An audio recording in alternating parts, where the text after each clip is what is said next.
देश भर के मौसम में लगातार बदलाव देखने को मिल रहा है। अगर एमपी के मौसम की बात करें तो यहाँ पर कई जिलों में शीतलहर और कोहरा देखने को भी मिल रहा है।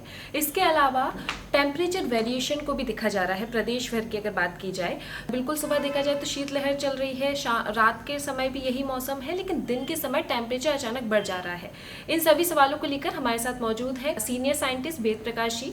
तो सर, मेरा पहला यही सवाल है कि अचानक टेम्परेचर वेरिएशन देखा जा रहा है, सुबह और दोपहर के टेम्परेचर में बहुत बदलाव है, इसके पीछे का क्या कारण है? देखिए, अगर प्रदेश को हम दो हिस्सों में बांटा, जो उत्तरी क्षेत्र है ग्वालियर, चंबल, विंध्य और बुंदेलखंड के इलाके, वहाँ पे कोहरा रहता है और इस वजह से वहाँ पे कोल्ड वेव तो नहीं, लेकिन चूंकि फॉग एक तरीके का लो लेवल क्लाउड ही है, इसलिए दिन के समय वहाँ धूप नहीं निकल रही है। वहाँ पे शीतल दिन या कोल्ड डे माने मैक्सिमम टेम्परेचर आपके सामान्य से कम है। जबकि प्रदेश के अन्य जिलों में जहाँ पे रात में तापमान घट जा रहा है, लेकिन चूंकि दिन में कोहरा नहीं है या बादल नहीं है, इस वजह से दिन में तापमान ज़्यादा हो जाते हैं, धूप निकल रही है तो अधिकतम तापमान ज़्यादा दर्ज हो रहा है। ऐसे में भोपाल, उज्जैन संभाग और जबलपुर संभाग के कुछ जिलों में पिछले 24 घंटों के दौरान कोल्ड वेव माने शीतलहर भी दर्ज की गई, जबकि दिन में तापमान 27-28 या उससे ज़्यादा डिग्री दर्ज किए गए। जबकि वहीं अगर हम ग्वालियर, चंबल, सागर या फिर रीवा संभाग की बात करें तो वहाँ पे कोल्ड डे माने दिन के जो तापमान है वो 20 डिग्री या उससे कम रिकॉर्ड किए गए हैं। और अगर कारणों की बात करें तो जो मध्य प्रदेश का उत्तरी हिस्सा है उसके ऊपर जो ऊपरी हवा में माने 10 किलोमीटर से लेकर 15 किलोमीटर की ऊंचाई के बीच में वहाँ पे जेट स्ट्रीम सक्रिय हैं, काफ़ी तेज़ हवाएं चल रही हैं, जिसकी वजह से डाइवर्जेंस जोन बना हुआ है और वहाँ पे तापमान घटे हुए हैं। आने वाले दिनों में टेम्परेचर कितना और गिर सकता है?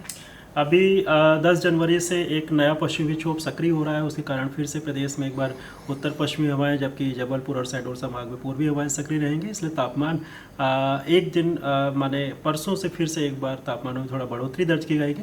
हालांकि 13 जनवरी के आसपास से पश्चिमी विक्षोभ गुजर जाएगा और 13 जनवरी से लेकर मकर संक्रांति का जो समय होगा वहाँ पे एक पीक विंटर का माने सभी जगह तापमानों में एकाएक गिरावट दर्ज की जाएगी। इसके अलावा कोहरा और शीतलहर किन किन जिलों में देखी जाएगी, मतलब किन किन जिलों में शीतलहर चलेगी?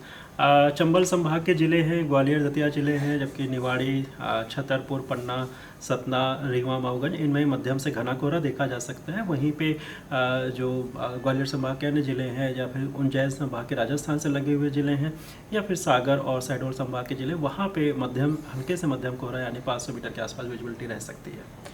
सर, एक और सवाल है कि आने वाले 3-4 दिनों का मौसम कैसा रहेगा? अगर मैं संभाग वाइज बात करूं तो उज्जैन और भोपाल संभाग में कोल्ड वेव देखने को मिल सकती है, माने तापमान मिनिमम तापमान 4 डिग्री से नीचे जा सकते हैं।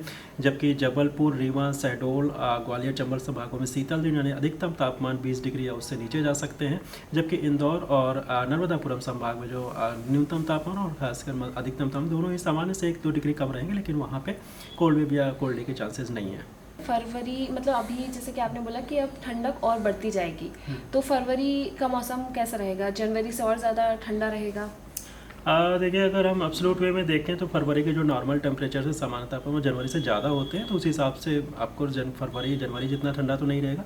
लेकिन अगर सामान्य से डिपार्चर की बात करें तो वहाँ पे भी हमें कोल्ड वेव देखने को मिल सकते हैं, खासकर जो अगले मतलब फरवरी के शुरुआती 2 हफ्ते हैं 20 फरवरी तक, वहाँ तक आपको हल्का कोहरा कुछ जिलों में, जबकि कोल्ड वेव देखने को मिलती रहेगी। ठीक, थैंक यू सर। आप देख रहे थे बंसल न्यूज़ डिजिटल। मैं उज्जवल राय, कैमरा पर्सन मोहम्मद औसाफ के साथ। यदि आप ये वीडियो YouTube पर देख रहे हैं तो हमारे चैनल को सब्सक्राइब करें और बेल आइकन को दबाना ना भूलें। अगर आप Facebook पर ये वीडियो देख रहे हैं तो हमारे पेज को लाइक करें। आप हमारे WhatsApp चैनल बंसल न्यूज़ को फॉलो कर हर दिन लाइव अपडेट्स भी पा सकते हैं।